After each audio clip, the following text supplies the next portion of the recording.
starts in 5 minutes. When the draft is called, when will you be required to go? Come find out your draft lottery number. I would try to resist as much as possible and encourage others to resist. And I know if I was drafted, I would refuse to go and I would refuse to fight. I mean, we just had the mock draft here and my number was pulled, and it sort of hits you like there's no way I would ever go fight in an unjust war. So what are you going to do? I don't know. I know a lot of people went to Canada or otherwise, but I think that I would fight with all my might to prevent myself or other people from having to go fight in the war. So, and I think there's a lot of other people who that's true for as well. Personally, I would not go into the Army. I think I'd probably move to Canada if it turned to women. And I'm actually listed as a conscientious objector right now, but if it came to worst, I would definitely move to Canada. I would wait and see if my number came up, and if it did, I'd have to, honestly think about it then if it came to me. But as of now, looking at it, if I were to be in that situation, I don't think I could fight for a war I don't believe in. So one way or another, if my number came up, I wouldn't be fighting. Well, I've seriously considered the military in general anyways, so I wouldn't mind it too much personally. I know there are a lot of people that disagree with things like war, and so for them it would be a much bigger deal than it would be for me, but personally it's something that I've put a great deal of consideration into anyways. Assuming it did get to me, it'd be a hard decision. I think I'd seriously consider leaving the country. I'm not entirely opposed to the idea of military service, but in the circumstances that we're facing right now, I don't think I could do it in good conscience. If I couldn't get out of it, conscientious objector status I'd definitely apply for. Personally be in danger, but I do have 2 younger brothers who fit right into that range, and gosh, if the draft came back, I would get out there on the street and I would be protesting and I would be speaking out against war and for peace, and that's what I would personally do. I definitely wouldn't join the Army. That would not happen. But I think I would have a hard time deciding between leaving or going to jail. What I would do, I think, is kind of an impossible question to ask right now, or answer, just because when I'm faced with that decision, it's totally different than what I could say.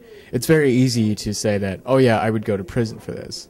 I'd go take 5 years of my life, but that's 5 years of your life where you are a felon and where you are, you are disprivileged from all these things that you would normally be able to do as a citizen. If I went to prison for 5 years, I could live with that on my conscience. I don't know if I could live with fighting in an unjust war on my conscience.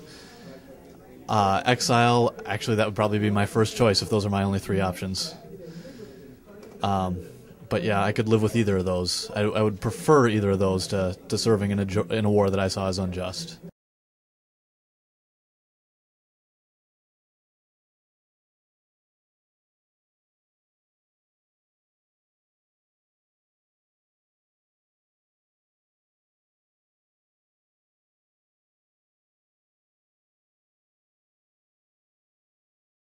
I did not know that the fine was that high. I knew, penalty to not fight when you're drafted is jail time. And I'm wondering, if there will be a draft, if the Bush administration thinks they, could have gotten away with the draft, do you think they would have done it already? Because I think they know that if there is a draft, there will be a huge resistance, especially among college-age youth and my peers.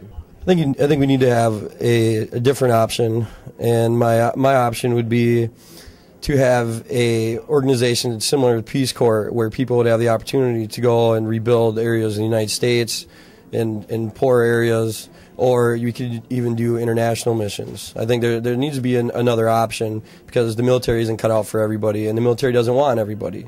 And if you ask senior leadership in the Department of Defense, they would say that they don't want the draft reinstated.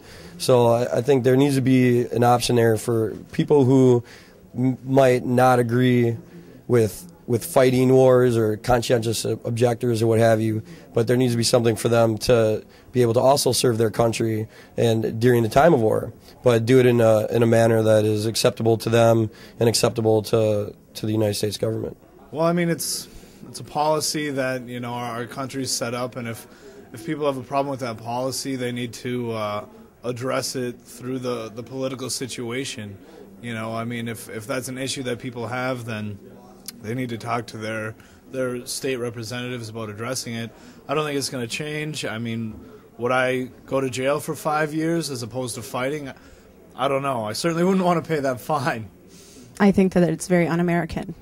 I think that, you know, this country was founded on, you know, people should have the freedoms to make their own decisions, to make their choices, to believe what they believe in, basically. And forcing people to go and to fight and to kill and to possibly be killed is immoral, in my opinion, and extremely un-American. And I think that if, you know, no one should ever have to go do that, should have to go fight. I don't know. I think that's worth the risk. Like, it's not as important as your life. So, and to me, like, killing another person is like the worst thing that I could ever do. So, like, I would do anything to avoid that, I guess. I mean, I think it's ridiculous and unjust. And yeah, I mean, if you get enough people who are refusing to go, I think that we can, you know, get rid of those laws or bring them down or change them, you know. But I don't know. I mean, I wouldn't go kill other people for some, you know, unjust cause. So.